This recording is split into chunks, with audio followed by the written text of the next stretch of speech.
Yan, nasa magsasagawa ng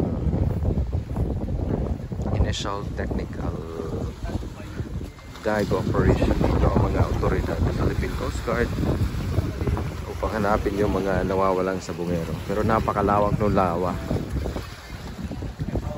Saan kaya possible na itinapon kung nandito man? Napakalawak niya, napakalalim. Nasa 300 meters. Yan. Yan.